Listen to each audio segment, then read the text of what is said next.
மரத்திலேருந்து இறக்கக்கூடிய கல் வந்து பார்த்தீங்கன்னா ஒரு ஆரோக்கியமானது.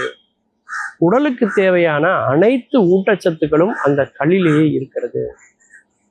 18 வயது கீழே இருக்கிறவங்க அதை குடிக்கலாமா அப்படின்னு பார்த்தீங்கன்னா, அந்த காலத்துலலாம் வந்து பார்த்தீங்கன்னா சோமபானம் சுரபானம் அப்படின்னு 2 வார்த்தைகளை நீங்க கேள்விப்பட்டிருப்பீங்க. அது என்ன சோமபானம்? சோமன் அப்படின்னாலே என்ன அர்த்தம்னா சந்திரன் அர்த்தம்.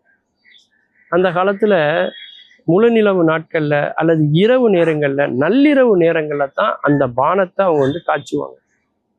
அதனாலதான் அந்த சந்திரனின் பெயர் கொண்டு அதற்கு சோமபானம் என்று அதற்கு பெயர்.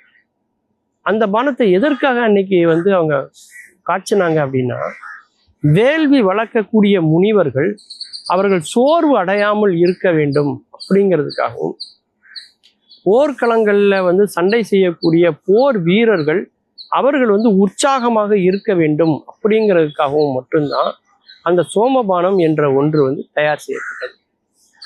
அதே மாதிரி சுரபானம் அப்படிம்பாங்க. சோமபானம் சுரபானம் அப்படிம்பாங்க. சுரபானம் என்பது அந்த காலத்துல வாழ்ந்த தரைவாழ் மக்கள், அந்த காலத்துல வாழ்ந்த மலைவாழ் மக்கள் அரிசி, தினை மாவு, பார்லி இதிலிருந்து எடுத்த ஒரு பானத்துக்கு பேர் தான் வந்து சுரபானம் அப்படின்னு பேர்.